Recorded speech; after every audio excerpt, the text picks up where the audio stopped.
example for finding the confidence interval for a proportion in Excel. So this would be 6.3 in our textbook. All right, let's read through the question. In a survey of 2004 adults, 703 made a New Year's resolution to eat healthier. It's probably a popular resolution. So we want to find the 90% confidence interval and 95% confidence interval for what the true population proportion, or think percentage, is. And then we're going to interpret those results and then compare how those answers differ. All right, so let's kind of see what they gave us here. So x is the number of yeses, usually, the number of successes, like in a binomial. So 703. And the sample size, this was asked to 2004 adults. We'll start with a quick computation. We just want to turn this into a percentage, and we'll leave that as a decimal, but that would be 703 divided by 204 to figure this out as a proportion. When you see proportion, think percentage. So that is about 35% of people made their New Year's resolution to eat healthier. The confidence level for our problem is going to start at 90%. So we'll go through this one. Right, as normal, alpha is the complement probability. So this is the confidence level is how much is inside the middle. So the middle 90%. Outside of that middle 90% would then be the opposite probability, or 10%. And then how much is in each tail would be half of that. So if there's 90% in the middle, there's 10% on each, 10% total in the tails. They're symmetric, so each tail is then 5%. Right, the margin of error for a proportion is found by the critical value times the square root of p times q. Q is just the opposite probability to p, divided by n, and all of that square rooted. So first let's find the critical value. We will find the left one. That's going to turn out to be negative, so let's already go ahead and multiply that by -1. Our answer would be fine if we didn't, but we might just mix up which interval is the lower and upper interval. This is a z-score that we're finding, so this is going to be a norm dot inverse. We are looking for that z-score, so it's an inverse. The probability, so since we are finding the left critical value, the area in the tail would be this 5%. And we are looking for a z-score, so the mean and standard deviation are 0 and 1. Right, 1.645 is a critical value we've seen. It's one of our common ones. Okay. Right, so now we are ready to calculate the margin of error.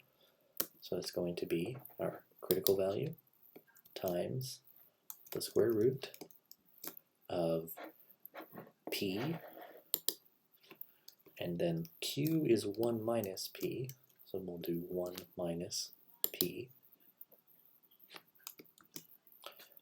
divided by n, and then all of that is being square rooted. Oh, divided by n, need to tell it what n is. N is our sample size. Right, our problem's going to want 3 decimal places. Let's have 3 decimal places visible already. Right, we are ready to find the confidence interval now. This is the margin of error, the width of the interval from the middle. The lower limit of the interval is going to be our sample proportion minus the margin of error. And then similarly, our upper limit to the confidence level is going to be our sample proportion plus our margin of error. So 35% from this sample. This sample was moderately large, right around 2,000. So we would expect the population proportion to be somewhere between 0.33 and 0.37, or about 33 and 37%. Let's show one more decimal place for the question here. So our 90% confidence interval is 0.333, 33.3%, up to 36.8, 0.368, or 36.8%. All right, looks good. Since we have everything being calculated here, this is going to be quick. We can just change this to a 0.95, and the problem will recalculate. So we have a slightly different margin of error and a very slightly different final confidence interval. So our lower limit is now 0.330, rounded to 3 decimal places, so exactly 33%. And our upper limit is now 0.372, 37.2%, a little larger than our last one. All right, looks good. Okay, so with the given confidence, either 90 or 95%, it can be said that this is going to be the population proportion. That is what we're looking for. We wouldn't want to answer the sample proportion. That we already knew. That was the 35%, or 0.35. So it can be said that the population proportion of adults who say they have made a New Year's resolution to eat healthier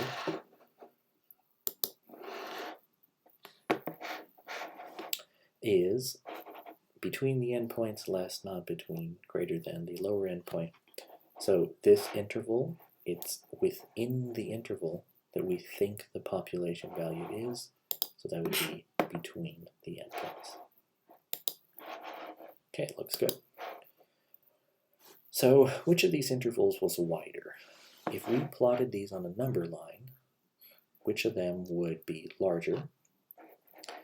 0.330 is slightly less than 0.333, and 0.372 is slightly larger than 0.368.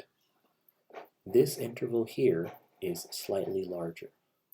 The margin of error was also larger, and so the entire interval itself is larger. So by larger, wider is the answer here. So which one was wider? The 95% interval is wider. This will always be true. The larger confidence level you choose, the wider the interval will be. You are more confident that the value is in that interval because the interval is wider. Let's check that. If we were to calculate a 99% confidence interval, it would again be wider. A 99.9% confidence interval would be wider than that. If we only felt like being 80% confident, we could get a smaller interval.